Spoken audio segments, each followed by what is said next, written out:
ತೇಜ್ ಪ್ರಭು ನ್ಯೂಸ್ಗೆ ಸ್ವಾಗತ. 1 ನವೆಂಬರ್ 2025 ಸಂಕೇಶ್ವರ ಪುರಸಭೆ ಕಾರ್ಯಾಲಯದಲ್ಲಿ ಕರ್ನಾಟಕ ರಾಜ್ಯೋತ್ಸವ ಆಚರಣೆ.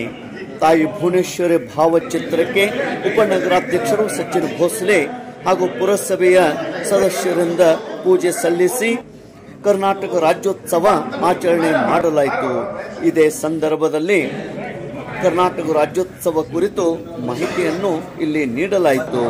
70ನೇ ಕರ್ನಾಟಕ ರಾಜ್ಯೋತ್ಸವ ಅದ್ದೂರಿಯಾಗಿ ಈ ಒಂದು ಪುರಸಭೆಯಲ್ಲಿ ಆಚರಣೆ ಮಾಡಲಾಯಿತು. ಉಪಸ್ಥಿತಿ ಪುರಸಭೆಯ ಉಪನಗರಾಧ್ಯಕ್ಷರು ಸಚಿನ್ ಭೋಸ್ಲೆ, ಪುರಸಭೆ ಸ್ಥಾಯಿ ಸಮಿತಿ ಅಧ್ಯಕ್ಷರು ಪ್ರಮೋದ್ ಹೊಸಮನಿ, ಪುರಸಭೆ ಸದಸ್ಯರು ಸುನಿಲ್ ಪರ್ವತರಾವ್, ಚಿದಾನಂದ್ ಕರ್ದನವರ್, ಸಂಜಯ್ ಶಿರ್ಕೋಳಿ, ಅವಿನಾಶ್ ನಲ್ಲವಡೆ, ಉಮೇಶ್ ಕಾಂಬಳೆ, ದಿಲೀಪ್ ಹೊಸಮನಿ, ಮಹೇಶ್ ಹಟ್ಟಿವಳಿ, ತಬರೇಜ್ ಹಜರತ್ ಭಾಯಿ, ಗಂಗಾರಾಮ್ ಭೂಸ್ಕೋಳ್, ಮಹೇಶ್ ಚುಬ್ತೆ, ವಿನೋದ್ ನಾಯಕ್, ಕುಮಾರ್ ಕಬ್ಬುರೆ, ಮುಖ್ಯಾಧಿಕಾರಿ ಶ್ರೀ ಪ್ರಕಾಶ್ ಮಠದ್ ಹಾಗೂ ಕನ್ನಡ ಪರ ಸಂಘಟನೆಯವರು, ಕನ್ನಡ ಅಭಿಮಾನಿಗಳು, ನಾಗರಿಕರು ಮತ್ತು ಸಿಬ್ಬಂದಿಯವರು ಪಾಲ್ಗೊಂಡಿದ್ದರು.